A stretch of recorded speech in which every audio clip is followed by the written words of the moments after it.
يا جماعة انتوا مصدقين ان الموبايل ده قعد 60 يوم في المية على عمق نص متر وما حصلوش اي حاجة؟ تفتح الموبايل شغال عادي جدا ولا كأنه شاف نقطة مية. وده يا سيدي هو الريلمي سي 85 برو. وخليني اقول لك، لو بنتكلم عن موبايل عفريت تحمل في الفئة دي فهو ده من غير تفكير. الموبايل جايب معيار IP69، يعني مقاوم للمية والحرارة والكيماويات كمان.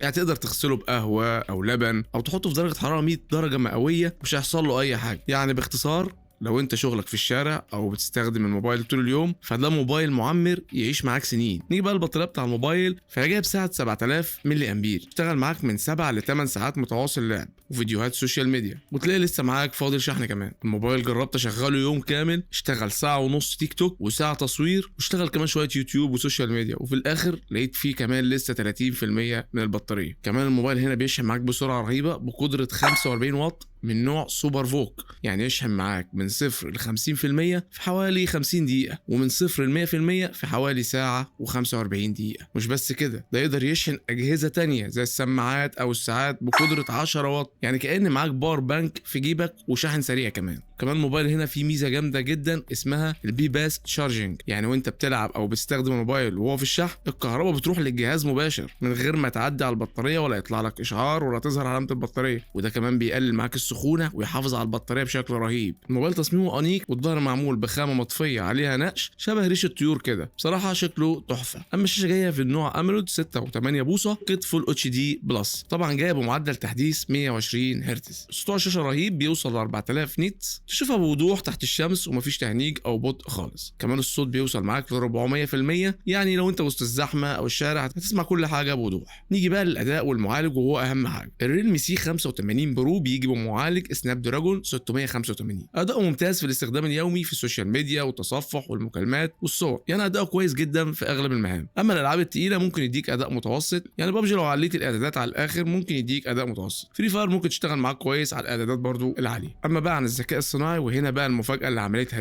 ريلمي جابت لك شويه مميزات اي كانك ماسك الموبايل فلاج شيب، زي مثلا تعديل الصور بالاوامر الصوتيه او النصيه، وحذف الناس والاجسام من الصوره بشكل تلقائي، وتحسين الصور بجوده 4K. كمان في اي بيشيل اللمعان والضوء الزايد من صور الليل. وفي الكتابه كمان الذكاء الصناعي بيساعدك تكمل الجمل او يعيد صياغتها بطريقه احسن واوضح. اما عن الكاميرا، فالكاميرا الخلفيه جايه بقوه 50 ميجا بكسل والاماميه بقوه 8 ميجا بكسل. في الاضاءه كويسه، الصور ممتازه، الوانه حلوه والتفاصيل واضحه، ولكن في الليل بتقل شويه وبيظهر نويز، بس تقدر تعتمد عليها في حاجات السوشيال ميديا عادي. الخلاصه، الريلمي سي 85 برو بصراحه هو موبايل صلب بمعنى الكلمه.